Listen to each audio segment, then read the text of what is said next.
What's going on, everyone? Jeremy here from the Quartering, and I have some good news. Are you ready? Click that like button right now. I think you're gonna like it. I promise. You can always take it back if you don't like it, but I think you're gonna like it. I really do. Um, SNL is having a ratings disaster, a collapse even, down 50% year over year. And let me tell you why this is. They don't have Trump anymore. Quite frankly. The world isn't as interesting or as funny without Donald Trump. Now, some of you may say that's a good thing.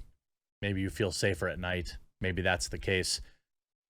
But what happens is, and the late great Norm Macdonald pointed this out, he talked about how, political jokes, dunking on Trump, is lazy. It's easy comedy.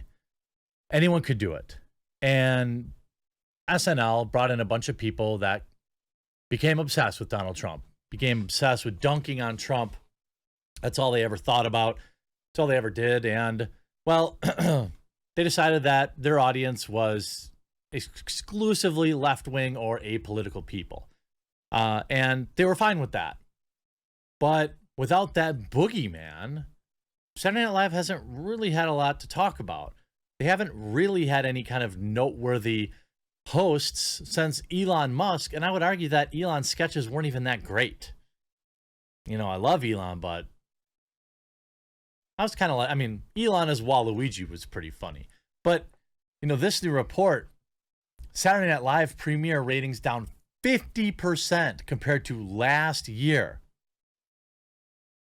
Now, Owen Wilson isn't exactly a hot topic, and I don't even know who Casey Musgraves is. So I don't know. Just because I don't know of a particular, I know they're a musician, that doesn't mean anything. There's a lot of music out there. There's a lot of popular musicians out there that probably nobody's heard of, who's watching this.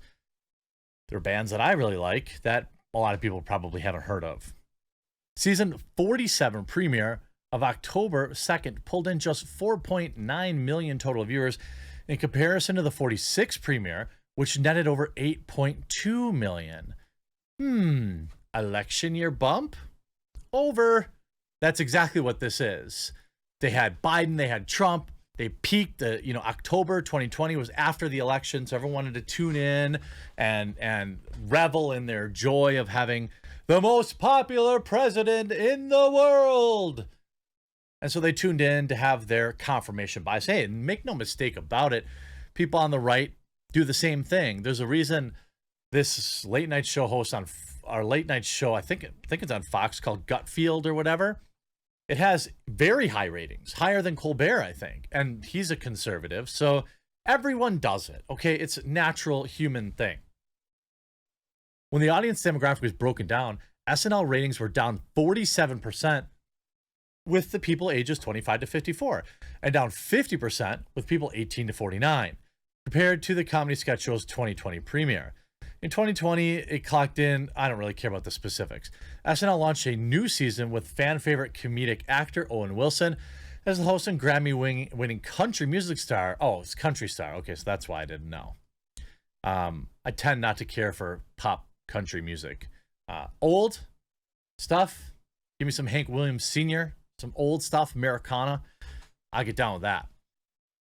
Season 47 premiered, also saw changes in the cast. Longtime cast member Beck Bennett exited the show, as well as one season cast member Lauren Holt, as SNL confirmed 3 new people joined the comedy crew: Aristotle Athari, James Austin Johnson, and Sarah Sherman.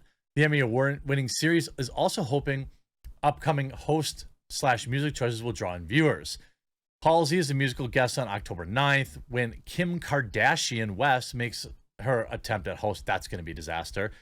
Rami Malek will host on October 16th with Young Thug as a musician. Okay. But again, woke SNL plummets. This is via the Post Millennial. In ratings, season premiere down 35% from last year. So is it 50 or is it 35%? According to the New York Post, the show pulled out all the stops in order to get viewers to tune in. The show is hosted by actor Owen Wilson, along with cast member Kenan Thompson, who, it also featured singer Casey Musgraves, who is surprisingly disrobed completely for a musical number, singing with only her cowboy boots and her guitar to hide her otherwise available body. The results are in with the ratings of the last 2 episodes of SNL's 2020 to the 2021 season. Despite being a season opener, it should be noted that the show's ratings were steadily sliding all throughout the previous season. SNL has, during the same period of time, more and more embraced a woke philosophy, with casts being offered, quote, safe spaces. Remember that? They were offered safe spaces when Elon came on. If something were to trigger them, comedians such as Dave Chappelle and Joe Rogan even got together to criticize SNL for company culture, saying that no one is woke enough. Well, if we go back to this is when they had talked. Rogan said, a comedian Dave Chappelle joined the Joe Rogan Experience for over 3 hours to discuss woke culture ahead of billionaire Elon Musk's hosting gig on Saturday Night Live. This is back a few months ago.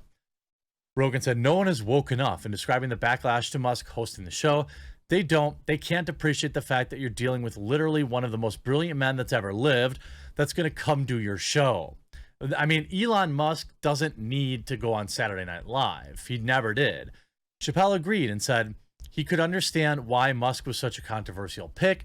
I'm torn. I like a warrior for good cause, but I'm really into tactics, he said.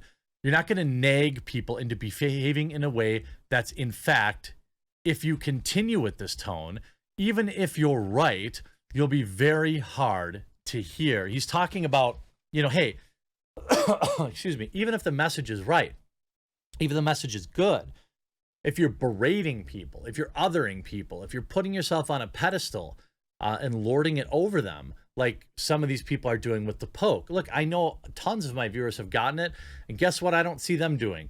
Filling up my comment sections with selfies at the doctor getting it done, or demanding other people do it. That's what normal people do. And in fact, that's really the only way you're going to get more people to uptake on something like that. You're not going to berate people into it. It just doesn't work that way. Chappelle, who had also hosted SNL before, said that when he met Musk, the billionaire had been incredibly kind. I teased him about being the richest man in the world, and he took it with good humor. I think that ultimately, when we look at a lot of Hollywood culture and what's going on in the world today, everything has been so politicized. Maybe Saturday Night Live was always like this, and I just didn't have an eye for it when I was younger. But when I was younger, and it was like David Carvey and Mike Myers and Norm Macdonald and Chris Farley. I don't remember a lot being political about like Chris Farley, Patrick Swayze's Chippendale sketch, or Van Down by the River. These are like the legendary sketches of Saturday Night Live. Weekend Update.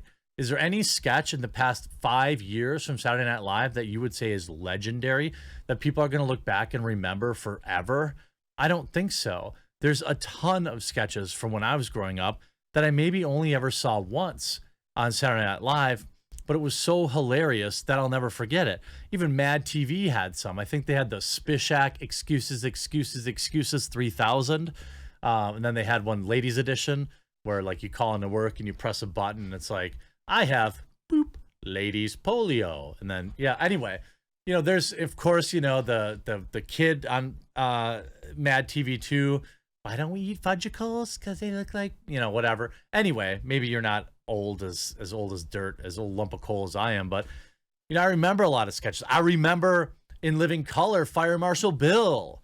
All the sketches that I remember from when I was young, excuse me, they weren't political. None of them were. Politics is such a short fuse. It's such a short risk reward type thing that no one's going to remember all the times they lampooned Trump. No one's going to remember how they ignored Joe Biden for 4 years, even though he's a gaffe factory, because political jokes don't really last, because they play to people's confirmation bias and political leanings, which change over time. A funny joke is funny forever. Norm Macdonald's moth joke will always be funny. His professor of logic joke will always be funny. And they had nothing to do with who was the president at the time and what his particular political beliefs were. And I really wish that late night television had understood this fact, because basically, when I turn on if I want to watch late night television, I already know it's not for me. Saturday Night Live's not for me. Colbert's not for me. The Late Show's not for me. And that's fine because consuming too much TV is bad anyway. But it's dumb. They could have had huge audiences if they didn't all fall for that like trap. It's a trap. You're like, oh man, it's easy laughs to dunk on Drumpf, and people really tweet it out and share it on social media, and this is really sociable or whatever some marketing exec would say. But now what do we have? The lowest ratings, and ratings drop of 50%. I wonder if they regret it. I doubt it. Hope you enjoyed this video. We'll talk to you again real soon.